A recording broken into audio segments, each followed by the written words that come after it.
যুক্তরাষ্ট্রের প্রতিনিধি দলের সাথে সরকার যে বৈঠক হয়েছে সেটা সরকারের জন্য নিঃসন্দেহে কিছু কঠিন বার্তা পাওয়ার মতো। সরকার যাই বলুক, সরকার কিছু কথা বলছে যে নতুন মাত্রায়, নতুন উদ্যমে নতুন সম্পর্ক হবে, সম্পর্কে নতুন অধ্যায় হবে। এগুলি সব ফেক কথাবার্তা। সম্পর্কের নতুন অধ্যায় হওয়ার মতো কোনো পরিবেশ নেই, বরং অনেক ডিসপিউটেড বিষয়ে সলভ হয়নি এবং ইশারা ইঙ্গিতে নানা যুক্তরাষ্ট্রের এই প্রতিনিধি দল যে বার্তা দিয়ে গেছে এবং যেসব পক্ষের সাথে বৈঠক করেছে তারা আপাতত যে মতামত প্রকাশ করেছে, যেগুলো গণমাধ্যমে এসেছে, তার আলোকে বিয়ন্ড রিজনেবল ডাউট এটা বলা যায় সরকারের জন্য কোনো সুখকর নিউজ এই সফর থেকে অ্যাটলিস্ট নেই। এবং বিরোধী দল, বিএনপি, সিভিল সোসাইটি তাদের জন্যেই অ্যাডভান্টেজ। যুক্তরাষ্ট্রের ফরেন পলিসি অত্যন্ত সূক্ষ্ম, সাদা চোখে সব কিছু বোঝা যায় না এবং একেবারে রাতারাতি যুক্তরাষ্ট্র বড় কোনো পদক্ষেপ নিয়ে সব কিছু উল্টে ফেলবে, বিষয়টা এরকমও নয়। দীর্ঘমেয়াদী ফরেন পলিসি তারা অপারেট করে।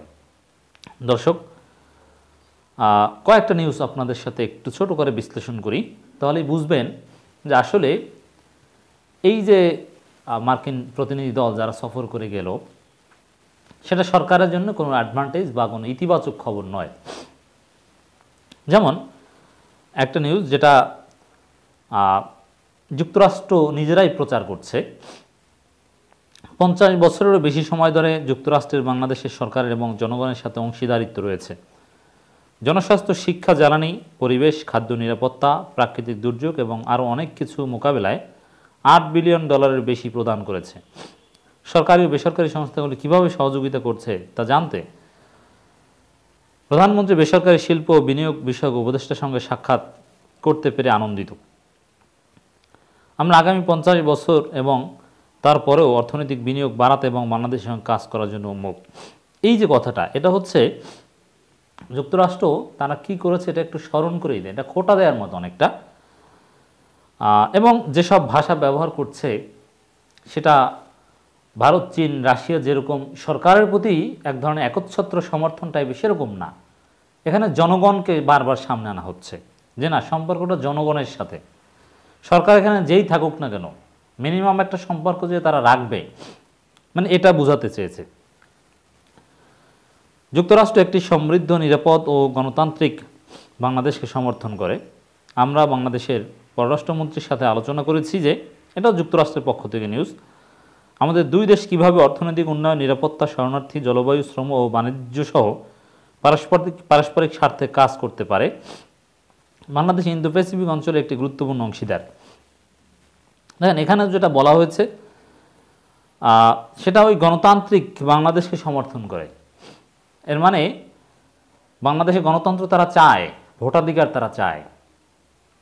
এখন ভারত, চীন, রাশিয়ার মতো স্থিতিশীলতার কথা বলে গণতন্ত্রকে ওভারলুক করার কোনো চেষ্টা কিন্তু যুক্তরাষ্ট্র করেনি। এর মানে বারবার নানানভাবে গণতন্ত্র, মানবাধিকার এইসব কথা স্মরণ করিয়ে দিচ্ছে সরকারকে। সরকার বুঝে এইগুলোর মিনিং কি, এগুলো বুঝে সরকার। এরপর আরেকটা নিউজ, এটাও যুক্তরাষ্ট্রের পক্ষ থেকে। আপনি কি জানেন জলবায়ু পরিবর্তনের সবচেয়ে ঝুঁকিপূর্ণ দেশগুলোর তালিকায় 7ম অবস্থানে রয়েছে বাংলাদেশ। জলভূমি রক্ষা ও বন সংরক্ষণের বিষয়ে শিক্ষার্থীদের প্রশিক্ষণ দেওয়া থেকে শুরু করে বায়ু দূষণ মোকাবিলায় তরুণ জলবায়ু কর্মীদের সহায়তা করা পর্যন্ত যুক্তরাষ্ট্রের জলবায়ু সংকট মোকাবিলায় বাংলাদেশের সাথে কাজ করতে প্রতিশ্রুতিবদ্ধ। পরিবেশ, বন ও জলবায়ু পরিবর্তন মন্ত্রী সাবের হোসেন চৌধুরীর সাথে এই যৌথ চ্যালেঞ্জ মোকাবিলা একসঙ্গে কাজ করার উপায় নিয়ে আলোচনা করতে পেরে আমরা আনন্দিত। দেখেন, এই জলবায়ু বা এইসব বিষয় সরকারের দৃষ্টিভঙ্গি আর এনজিওগুলোর দৃষ্টিভঙ্গি একটা। এই জন্য বিভিন্ন পরিবেশবিদদের উপরও, পরিবেশ কর্মীদের উপরও সরকার নিপীড়ন করে, নির্যাতন চালায়, পরিবেশ বিপন্ন করছে উন্নয়নের নামে। এই প্রশ্ন যারা তুলে তাদেরকেও সরকার হয়রানি করে। অতএব যুক্তরাষ্ট্র যাদের সাথে বা পরিবেশ বিষয়ক, জলবায়ু বিষয়ক যাদেরকে প্রায়োরিটি দেওয়ার কথা বলছে সরকারের মন্ত্রীর সাথে বৈঠকও, এটাও ইন দি লং রান সরকারের জন্য বিব্রতকর। সরাসরি সব কিছু বলতে হয় না। র্যাবের নিষেধাজ্ঞা প্রত্যাহারের অনুরোধ জানিয়েছে বাংলাদেশ পররাষ্ট্রমন্ত্রী। দেখেন, এই পয়েন্টটা খুবই গুরুত্বপূর্ণ। র্যাবের নিষেধাজ্ঞা প্রত্যাহার করা হবে এরকম কোনো ইঙ্গিত যুক্তরাষ্ট্র এখনও দেয়নি। এবং সরকার যেটা বলার চেষ্টা করছে যে সব কিছু ম্যানেজ, মোটেই ম্যানেজ নয়।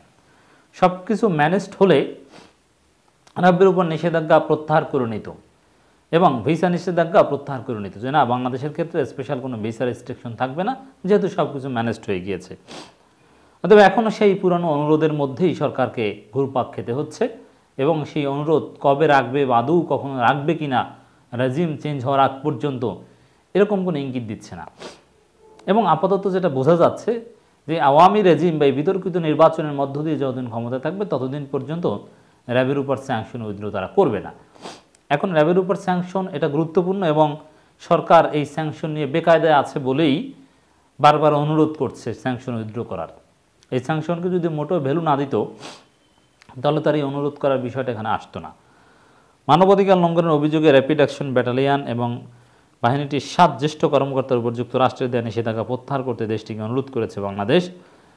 অনুরোধ তো করলে হবে না, সে অনুযায়ী কাজ করতে হবে, পদক্ষেপ নিতে হবে, যেসব কারণে তারা নিষেধাজ্ঞা দিয়েছে সেই কারণগুলো সমাধান করতে হবে। মাননীয় মন্ত্রী জানান, বৈঠকে রোহিঙ্গা প্রত্যাবাসন, গাজায় যুদ্ধবিরতি কার্যকর, রাশিয়া ইউক্রেন যুদ্ধ, অর্থনৈতিক ক্ষতি এবং র্যাবের নিষেধাজ্ঞা নিয়ে আলোচনা হয়েছে।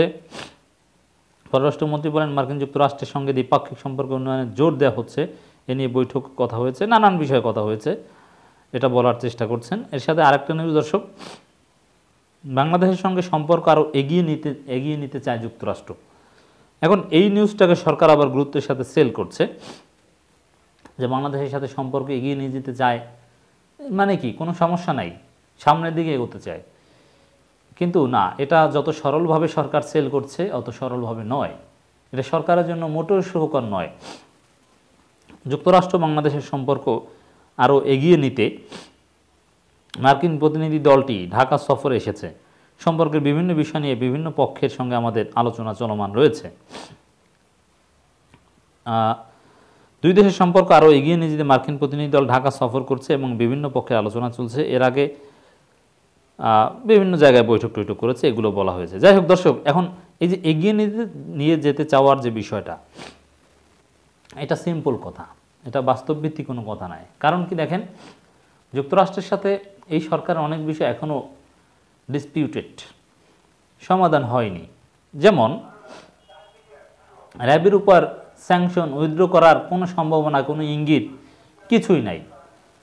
এখন এটা একটা বাহিনীর গুরুত্বপূর্ণ কর্মকর্তা বাহিনীর উপর এরকম স্যাংশন দিয়ে আবার ভিসা নিষেধাজ্ঞা বহাল রেখে একেবারে স্বাভাবিকভাবে কি সম্পর্ক এগিয়ে নিয়ে যাওয়া যায়? এটা বাস্তবসম্মত কথা নয়।